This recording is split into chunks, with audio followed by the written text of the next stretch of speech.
Welcome to our Biz Huddle podcast. I'm your host, Mitch Cuthbert, Creative Director at Baker Creative. If you haven't already subscribed to the channel, please hit subscribe so you can get notified when new content comes out. Please share this with anyone who could be inspired by it. Most Reverend Earl Fernandes was ordained and installed as the 13th Bishop of the Diocese of Columbus, serving 23 counties and more than 278,000 members. Born in Toledo, Ohio, he was the first Indian American bishop to serve the diocese.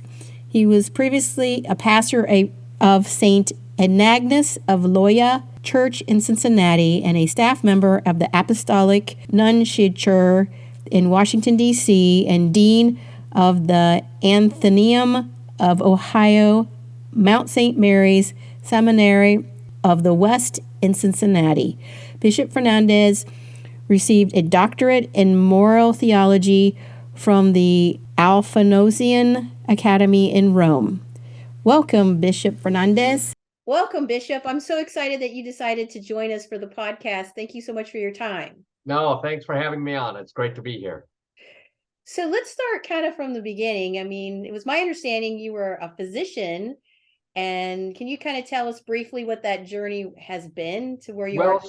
Yeah, so I didn't actually finish my medical school, but my father was a physician. 3 of my 4 brothers are physicians. I, in fact, did my pre-med, I was an undergraduate pre-med biology major, and then went to the University of Cincinnati College of Medicine in 1994, finished 2 years of medical school, then took a leave of absence because the last 2 years of medical school are your clinical rotations. After I took the leave, I went to Rome to a house of spiritual discernment, figure out if I wanted to be a doctor, a priest, or both. Decided I wanted to be a priest, so I left medical school in 1997 to start the seminary, and then I was ordained as a priest in 2002. Part of the reason I went into medicine was because of the example of my father, who was a doctor. He was a doctor in India, came to the United States in January of 1970, and my parents and brothers were immigrants, and they encountered a lot of prejudice. And my mother was very concerned about us. She's like, boys, no one in this country is going to give you anything. You're going to have to work hard. You're going to have to study hard and pray hard. And we did. But my mother had been a school teacher in India, so she drilled academics into us. But pray hard. She'd send us off to school. We'd say our morning prayer, say, pray that you be a good boy, a tall boy, and a doctor. So we were kind of, in a way, groomed to go into medicine. And medicine was a noble profession. We saw my dad constantly saving life after life after life. And it was a good income. People respected doctors. Who wouldn't want that? But in the end, the Lord called me to be a physician of souls, we might say. Well, I think that's well needed, right? I mean, right. Well, that was one thing. We had 5 boys in our family, and I thought about how the church was so good to our family when they first came to the United States. The Catholic priest, even though we were a poor family, let us come to the Catholic school, in part because of the prejudice my oldest brother had encountered. And so I thought, how can we, and the nuns ran, the Sisters of Mercy ran St. Charles Hospital, where my dad worked. And when he first came over, there was an apartment where they let him stay and everything. And so I thought about what the priests and nuns did for our family. I thought somebody's got to give back to the church. And I had a sense of the call, even from my childhood. Actually, when I was in 8th grade, my 8th grade classmates and I, we had to predict what we'd be in 50 years. And my classmates predicted I'd be the first American Pope. So, I mean, I like praying. We prayed all the time. We prayed the rosary every day as a family. I was an altar boy growing up. I had no aversion to church. I always had a profound faith, and I saw the great faith of my parents, and they believed, they practiced what they believed and what they taught us. So there was a kind of consistency and integrity there that sustained not only them, but our whole family. And that was attractive. So Pope Francis described you of being strong faith and good character. What was your impression of the Pope? So I had met the Pope briefly in 2016. He named 800 priests from around the world, missionaries of mercy. And then I just met him in Rome. They have a course of formation for new bishops. So I just met him.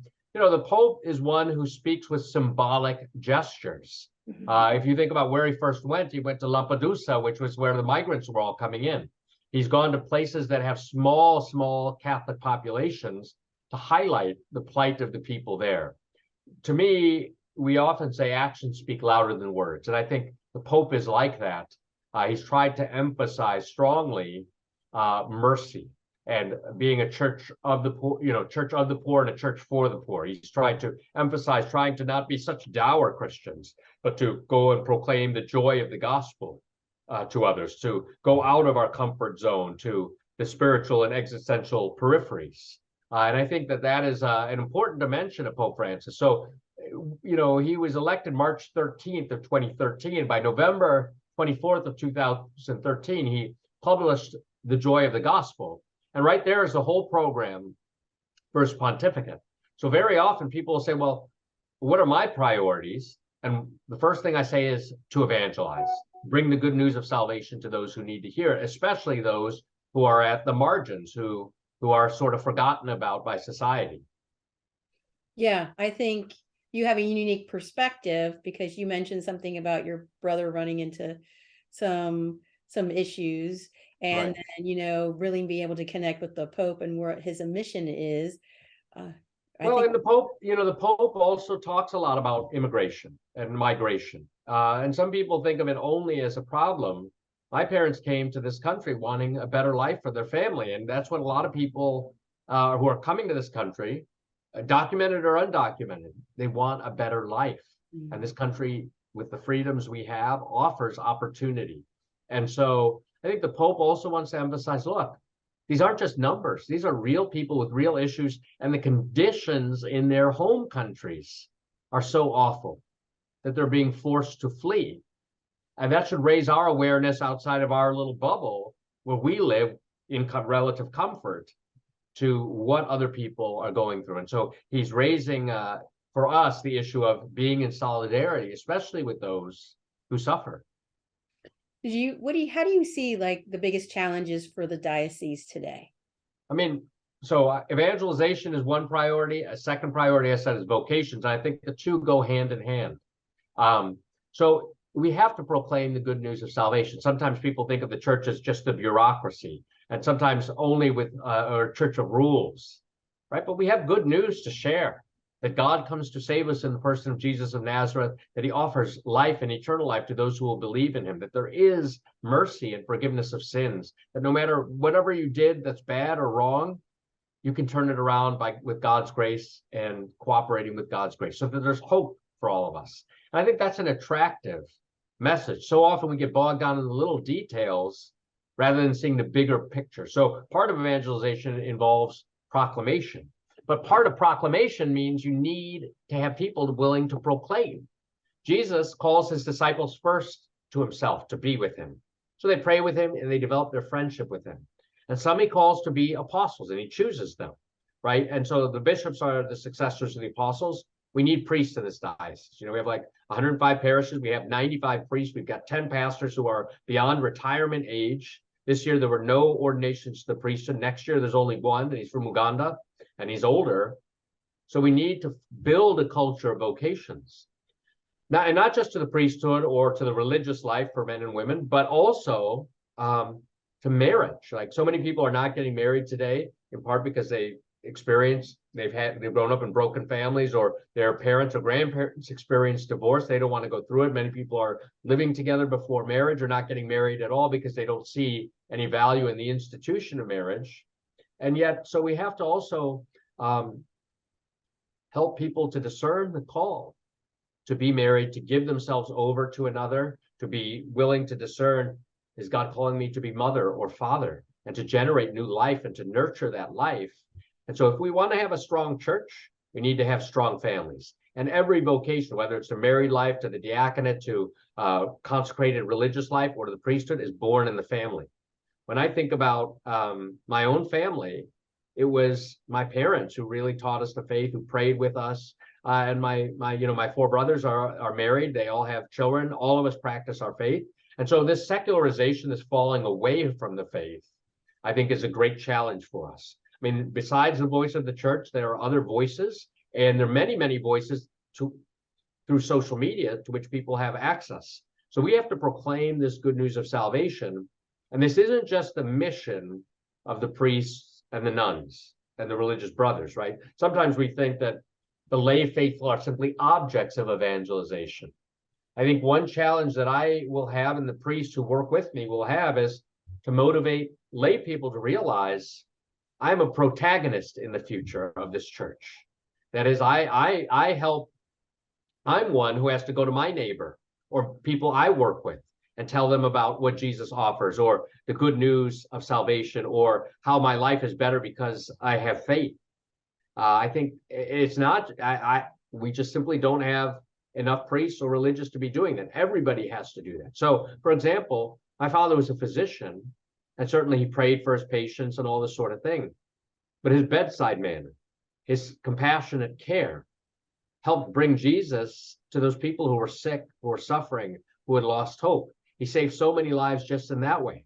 My mother was a school teacher in India, and she brought God's love to her students. But when she came to the United States, and once she had raised us, she went back to school and got a master's in education, ed specialist degree, and a master's in social work and counseling. And she would volunteer at a women's crisis center for battered women.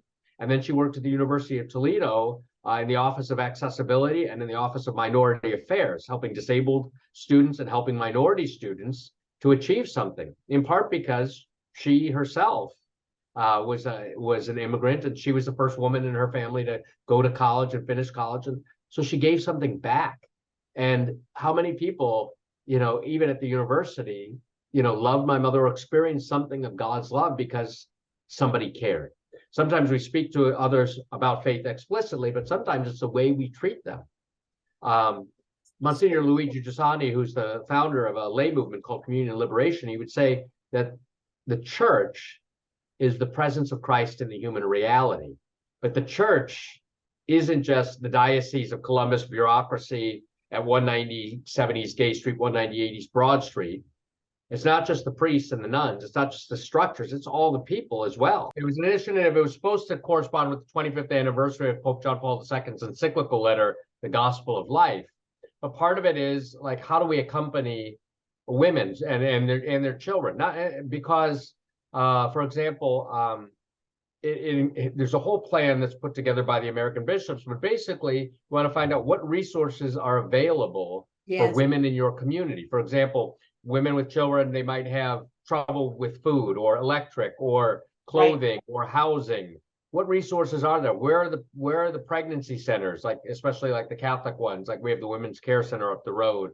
Where can you refer them? Sometimes it's that they need counseling or some type of therapy. Sometimes it's medical attention. So you get people in your parish, not just women, but people, men and women in your parish, to go out and find out what resources are available in our community, and to listen to the women in the community to say, what is it in fact that you need? How can we better serve you? And you make that resource kind of database available. Well, we did this in my parish in Cincinnati. We were the only parish in the Archdiocese of Cincinnati to do it, but 19 parishes, I think, are doing it in the Diocese of Columbus. And so the Archdiocese of Cincinnati took what my relatively large parish did, and they created a whole website around it. Oh, okay. And even some things, for example, here's an example of some things that might emerge. Like a woman is pregnant, and most families, will have a baby shower. Yes. But if you're a single mom or it's a unmarried couple and they're poor and they don't have any family, who's there for them? Something very human, something very profound, culturally symbolic type of action that makes you feel loved and belong, that helps you get going when you're just about to have a child. There's nobody there for you. Well, we found that was a great need. So we started something called Mary's Garden Shower. So once a month now, a different group in the parish puts on a baby shower from a single mom who was referred by a crisis pregnancy center, for example. Right. People from the parish, they all, they buy diapers, or they buy little toys, or a baby carriage, whatever it happens to be that a mom might need. Many people will accuse the Catholic Church of only being concerned about unborn children. Yeah. But it's not true. When you think about crisis pregnancy centers, with Catholics running that, we have Catholic hospitals caring for the sick and the needy. We have our backdoor ministry here at the cathedral, which serves meals. We have Catholic social services and we run, housing for the homeless.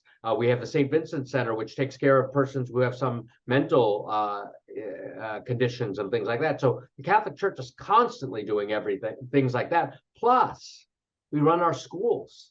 How many children would not have the ability to attend a quality school like the Catholic schools we operate, especially in impoverished areas? And now we're extending that because we have Ed Choice in Ohio to minority populations who are also underserved, as well as our outreach to persons with disabilities. So, for example, over at St. Catherine and Bexley, they have the SPICE program. So we have inclusive schools that help children with disabilities. So the Catholic Church, we run the continuum, as well as our nursing homes where we care for the elderly. And we have lots of lay people visiting the sick and the homebound. So we do a lot. But people don't associate it with the church because they think of who the bishop is and him in his office, rather than all the people of the church who are doing these great things every day. My job is to animate them to continue to do more, because I can't be in every place. What would you say to people that, think of the Catholic Church, in the traditional sense, and now it's much more collaborative. So how would you define it as today? Well, I would say this: the church and the Second Vatican Council speaks of the church as the people of God, not just the priests. And so we're the whole people on a pilgrim journey. Pope Francis emphasizes synodality, a church that walks together, a church that listens. And he says to the bishop, sometimes the bishop has to be out in front and lead. Sometimes he has to be in the middle of his people, getting the smell of the sheep. And sometimes he has to be behind them, making sure no one gets left too far behind. But the point is we're on the road together. And this has been my experience 20 years as a priest, only 5 months as a bishop, but 20 years as a priest is like I learned a lot from what lay people have to say, their expertise in the world. Or sometimes, like I would get my hair cut and talk to the barber.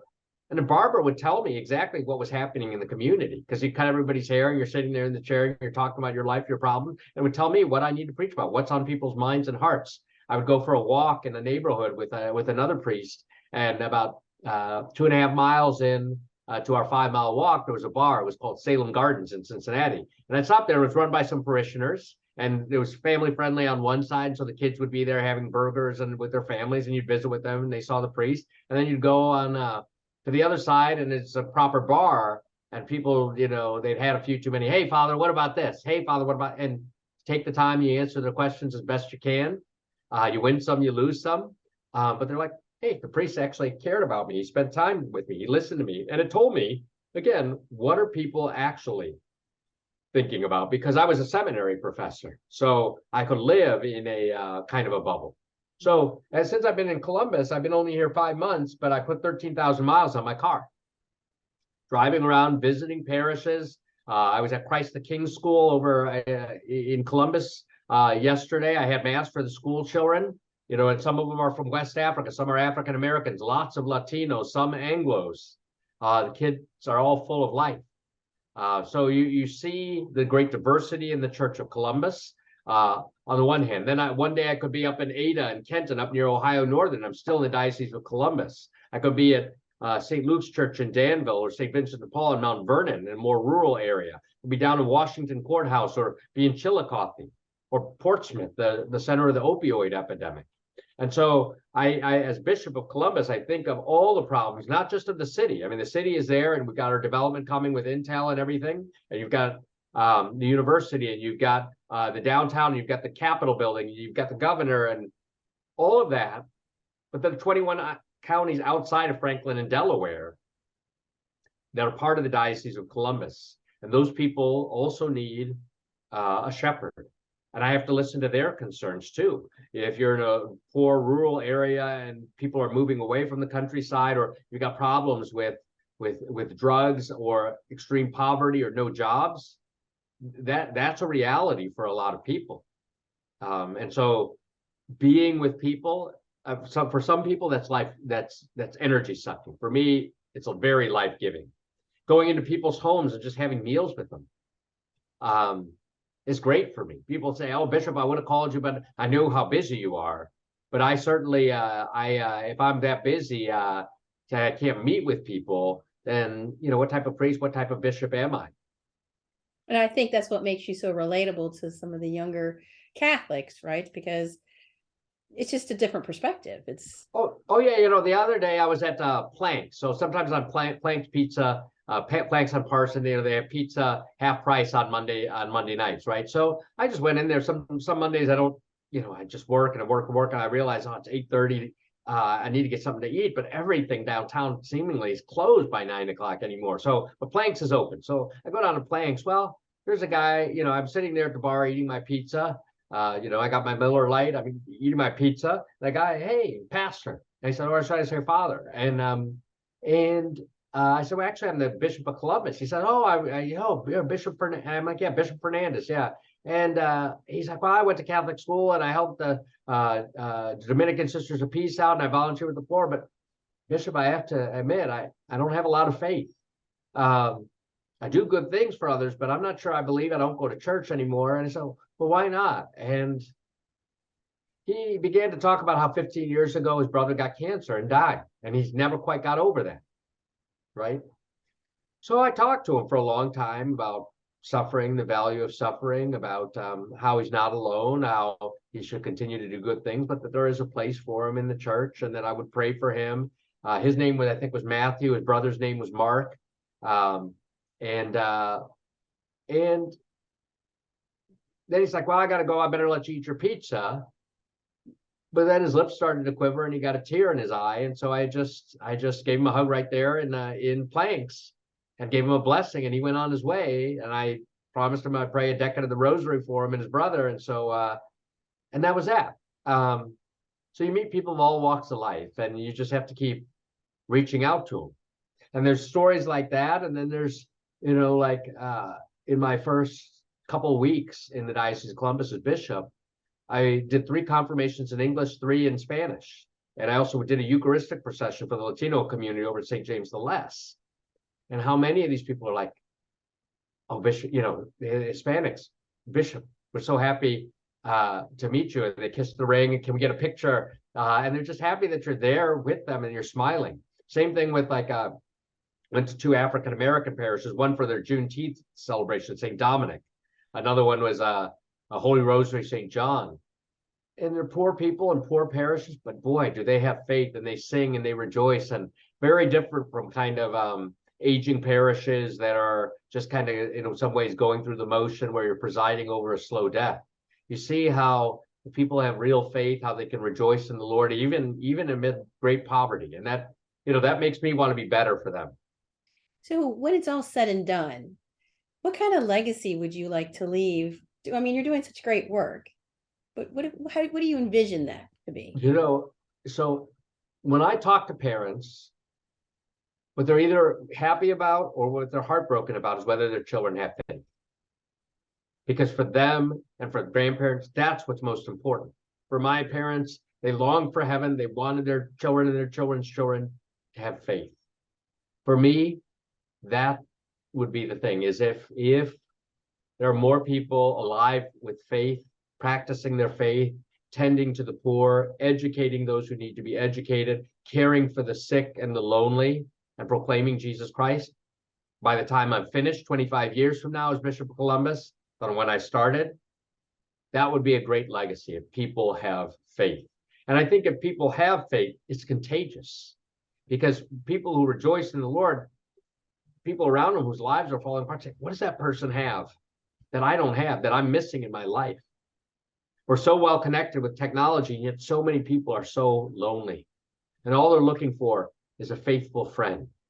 Well, I have a faithful friend, and his name is Jesus, and he's there, and he's available for everyone who will accept his offer of friendship. Oh, I totally agree. So my last question is, what would you like to accomplish most as the bishop? Again, a similar sort of thing. I would want people to have faith, but I would say this. I would want people to accept responsibility for their faith. That is, I said, vocations are our priority. St. John Paul II has said, a vocation is a gift whose purpose is to build up the church and increase the kingdom of God in the world. And we're all called by God. Vocation is also a calling to be holy, right where God has placed us. So I want more priests, more than anything, to be able to bring the sacraments to others and guide others to help them find their vocation. I want more religious to witness that God is to be loved above all else and to witness to the value of poverty, chastity, and obedience. I want permanent deacons who are willing to be true servants of the word, but also of their neighbor, right, and of the altar. I want men and women to be married and to witness to Christ's love for his church. I want lay people to say, I may not have discovered my vocation yet. I'm a single person, but boy, I do have a vocation as a disciple, and I will follow. So each person doing his or her part, we have to do something, right? My parents would always tell us share, and we share all the, we share our food, we share our toys, we share all our yard, but we also had to share the work, right? We had chores we all had to do to keep the whole thing going.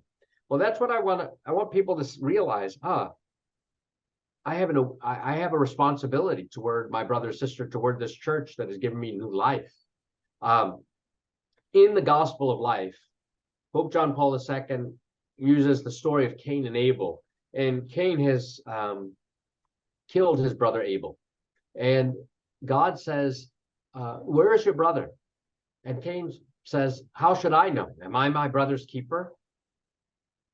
And the answer for every Catholic has to be yes. I am my brother's keeper. I am my sister's keeper.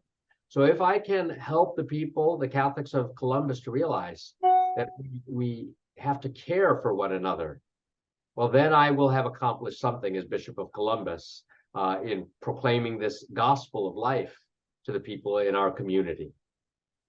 I think that's wonderful. I really appreciate all your time. I know you're super busy. And I just really thought it'd be great for people to get to know you and hear your philosophy and the direction for the diocese. Yeah, so in Italian they say avanti, avanti, sempre avanti, and in Spanish they say adelante, adelante, siempre adelante. Always keep moving forward. So sometimes we take a step back, but we keep moving forward till eventually we reach our goal, which is heaven. And so that's what I want to keep the people in Columbus. I want to keep moving forward, and that's what we'll keep doing, trying to stay as positive as we can, because we have good news to share. Thank you. You're most welcome. Anytime.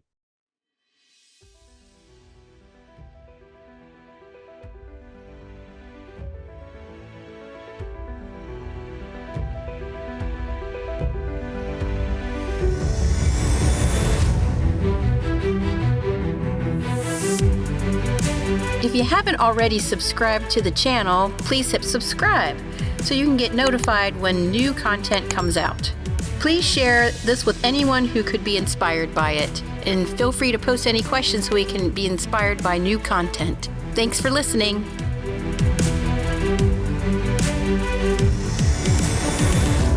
If you're interested in learning more, visit our website at bakercreative.co.